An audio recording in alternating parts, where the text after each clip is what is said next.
The galactic reckoning. The 10,000-year peace has ended. Aliens declare war, yet humans merely chuckle. They're mocking us, Supreme Commander Zorith reported, his deputy, Lieutenant Vara, her indigo skin flaring a deeper hue of violet with shame. Zoritha's 4 eyes flickered rapidly, a telltale sign of distress among the Kren species, his upper limbs clenching the command thrown so fiercely the reinforced metal began to buckle. "Replay their message," he snarled. The central screen sparked to life, revealing the human envoy, a woman with cropped auburn hair and eyes like Earth's seas. Her name, Admiral Tara Mendel, Supreme Leader of Earth's Defense Legion. "Let me clarify," she said, barely concealing the grin dancing on her lips. "You, the Grand Kren Dominion, declare war on humanity over our refusal to grant you soul mining rights to a barren asteroid at our system's fringe?" Zoritha's second heart throbbed. The insolence. The disrespect. The utter absence of fear. "We are the Kren Dominion," he declared in the original broadcast. "We've subdued 12 galaxies. Our fleets eclipse stars. Our warriors number in trillions. The 1,000-year peace pact your forebears signed has lapsed, and we choose not to renew. Surrender or face obliteration." And this human? She laughed. Openly laughed. "You know we've been observing you for a millennium, right?" Admiral Mendel continued in the footage. "We've tracked your signals, studied your tech, dissected your strategies. That treaty? It wasn't for our safety, it was for yours." The bridge went quiet. 50 of the Dominion's elite officers stared at their commander, awaiting his response. "She's bluffing," whispered Science Officer Clyra, her voice faint. "They must be bluffing." "Are they?" Zorith snapped, turning to his intelligence chief, Lorne. "Explain this defiance. Why aren't they trembling? Why no pleas for mercy? They're one species, confined to one solar sol system." Lorne stepped forward, his exoskeleton clicking anxiously. "Supreme Commander, our data on humans is sparse. The treaty barred close surveillance. When we first met them, they were primitive, barely mastering spaceflight, wielding chemical weapons, their medicine crude, slicing bodies and sewing them shut. And now?" Zorith demanded. "We don't know," Lorne admitted. "The treaty kept us 5 light-years distant. We've detected odd energy spikes over centuries, but nothing definitive. They may have advanced." Zorith snorted. "In a mere 1,000 years? Absurd. No species evolves that fast. It took us 15,000 years for interstellar travel." "With respect, Commander," interrupted Fleet Admiral Dren, "perhaps we should send a probe to gauge their strength before a full assault." "Cowardice?" Zorith barked. "For my Fleet Admiral, no less. We are Kren. We don't probe. We don't evaluate. We conquer." "But, Supreme Commander," Dren persisted, her facial tendrils quivering, "if there's even a chance she's truthful." "Enough." Zorith roared, rising to his towering 12-foot height. "Ready the armada. All ships, all warriors. We'll blacken their skies, vaporize their seas, and teach these humans the might of the Kren Dominion." As officers scrambled to obey, Zorith studied the human's face on the screen. Admiral Mendel still smirked. "One last thing," she said before cutting the feed. "When you come, bring something exciting. We've been stuck in this system for 1,000 years, preparing for your return. We're eager to see what you've got." The transmission ended, and Zorith felt a rare sensation, doubt. He shook his massive head, banishing it. "Director Lorne, what's the human military strength?" Lorne checked his data slab.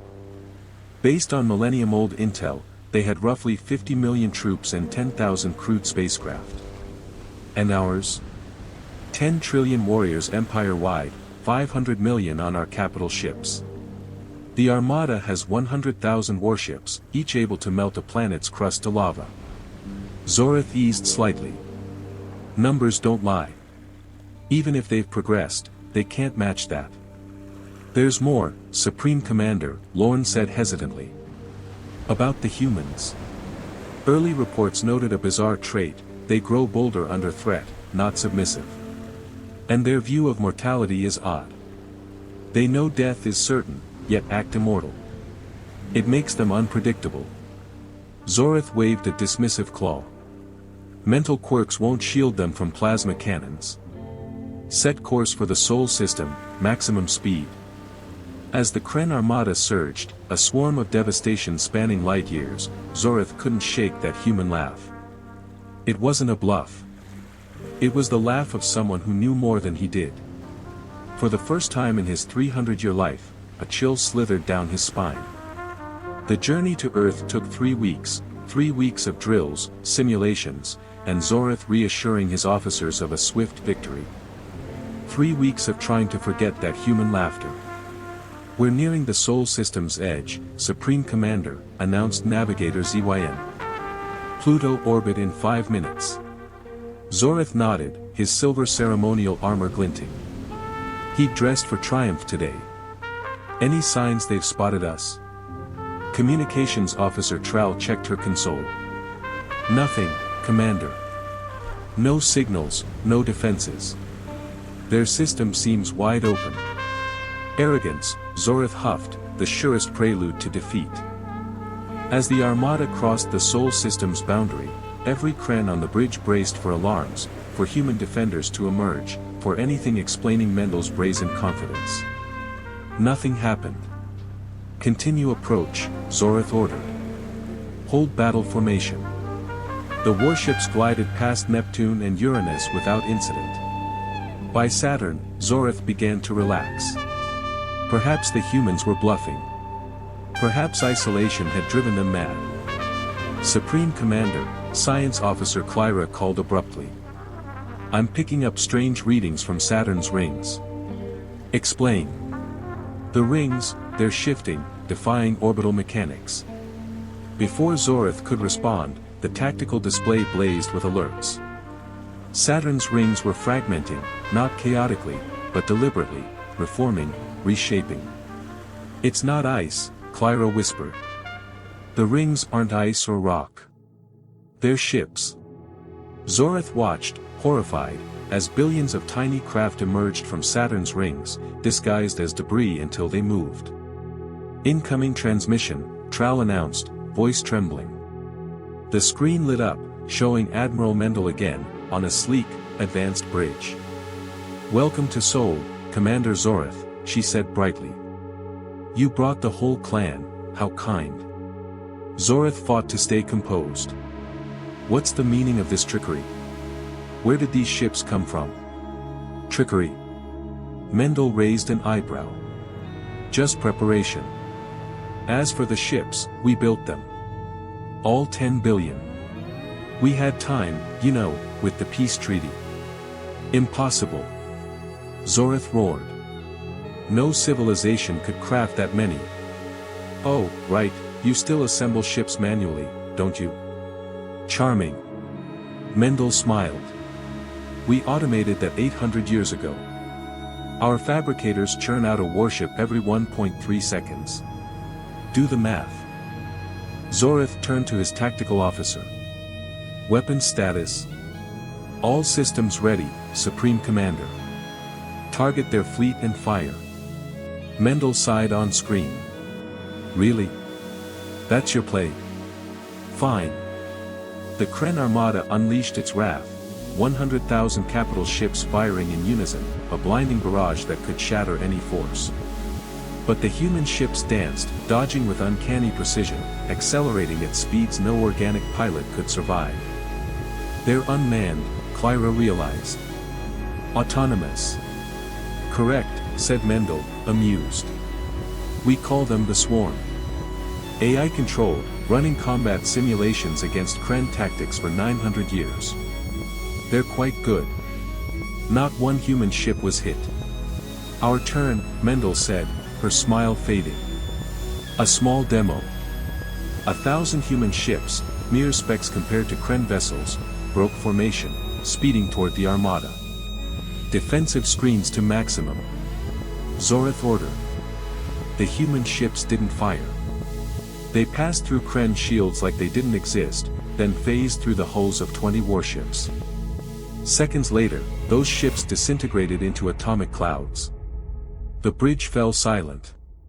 Phase shift tech, Mendel explained casually.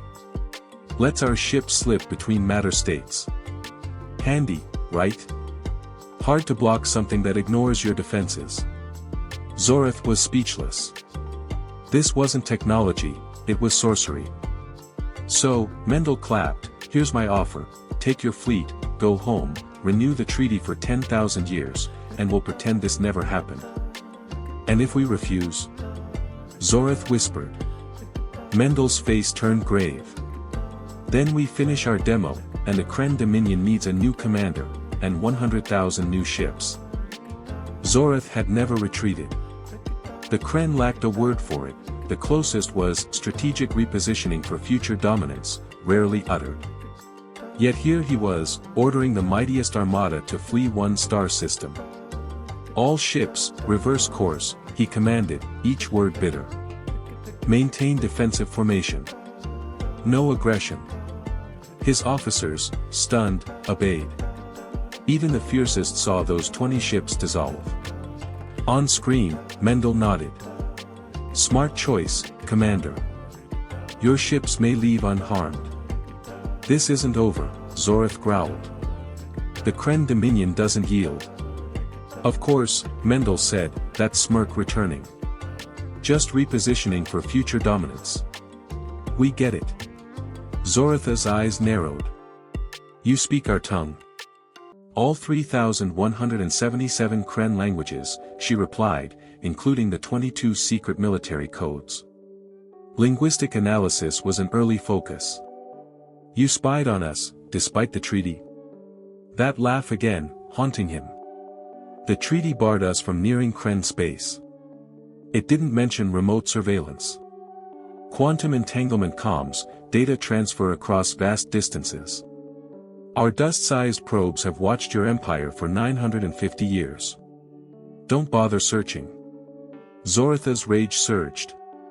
You mock the greatest empire ever known. Greatest? Mendel tilted her head. By what measure? Territory, sure. But tech, efficiency, science, medicine. You're centuries behind. Lies. Zoreth roared. No species advances so fast.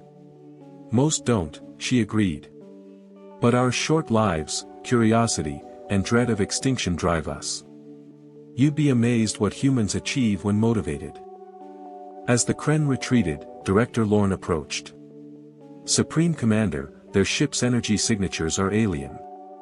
Their numbers suggest matter conversion, creating ships from raw energy, maybe vacuum fluctuations. The implications are staggering. Zoreth's horror grew. Endless armadas, weapons, soldiers. Admiral Mendel, he said, forcing calm, why did your ancestors sign the treaty if not for protection? Her expression softened. Pity. Our first contact team saw your species as a dead end. Your evolution stalled. They thought 1,000 years might help you catch up before we met as equals. We overestimated you. The bridge fell silent, not with shock, but humiliation. The Kren hadn't innovated in ages, thriving on stolen tech. We'll return, Zoreth vowed, voice cracking. We'll study, advance, and return. I hope so, Mendel said, sincere. The galaxy needs the Kren to grow beyond conquest. Threats loom that neither of us can face alone. What threats? Zoreth demanded. In 12 galaxies, we've met no stronger species. They don't want to be found, she said cryptically. Not yet. But they're watching. The human fleet moved, forming a rippling pattern. What are they doing? Clyra asked, frantic. They're creating a gravitational anomaly, Lorne said, freezing. Massive. The ship spun, warping space, forming a vortex. A small demo, Mendel said. A flash blinded the screen. When it cleared, a new Saturn hung where billions of ships had been, its rings perfect. Did they make a planet? Navigator ZYN whispered, awestruck. We'll be in touch, Commander, Mendel said, fading. Use your time wisely. The Kren Armada limped back to Kren Prime, 3 months of silence and shame. Zorath, secluded, scoured human data, finding no weaknesses. Expecting demotion or execution, he was surprised when the High Council sought a private meeting. Tell us everything, commanded Arch-Counselor Vexen, the Empire's eldest. Zorath recounted the ordeal, the laughter, the hidden fleet, the phase shift tech, the new Saturn. The Council grew graver. And they claim greater threats exist, asked Counselor Dran. Yes, though unspecific. A bluff? Suggested Counselor KLYTH. Zorath shook his head. They had no need to lie. What do you propose? Vexen asked. Learn, Zorath said. We've grown stagnant, stealing rather than creating. We must close the gap with humans. Murmurs of outrage rose, but Vexen silenced them. Continue. Restructure priorities, Zorath urged. Less conquest, more science. Postpone expansion for a century, focus on research. Abandon conquest, growled Counselor Trax. Not abandon, Zorath clarified, delay. Humans won't conquer, they could have long ago. Their power is different. Vexen nodded.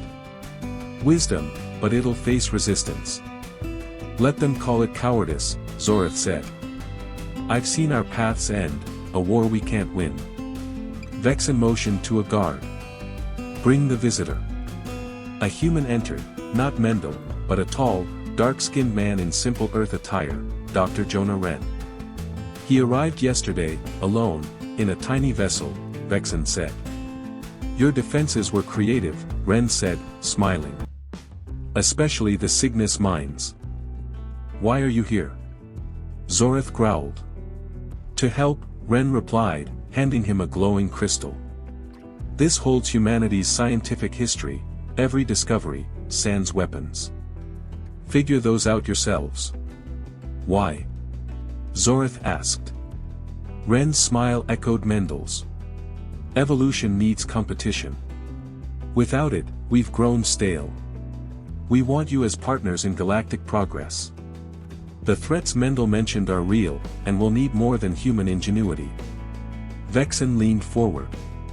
What threats? Wren's face darkened. Regions between galaxies where physics bends. Something ancient is coming, seeing us as mere microbes. Self-preservation will drive you, as it does us. Zorath held the crystal, a key to reshaping the Empire. We accept your gift, he said, and your challenge. Wren nodded. I propose a new treaty, cooperation, not separation. Science, culture, preparation. And military? Zorath asked. That depends on how fast you abandon conquest. As the council debated, Zorath studied Wren, not with hate, but curiosity. What fueled their rapid advance? Why explore, not conquer? Why laugh at threats? Wren caught his gaze, amusement flickering. Perhaps, Zorath thought, that laughter was the first mystery to unravel. For the first time since his retreat, he felt not shame, but curiosity, a spark from his youth, gazing at the stars. As Wren outlined joint research, Zorath looked forward to a future where the Kren might stand beside humans when the true war began.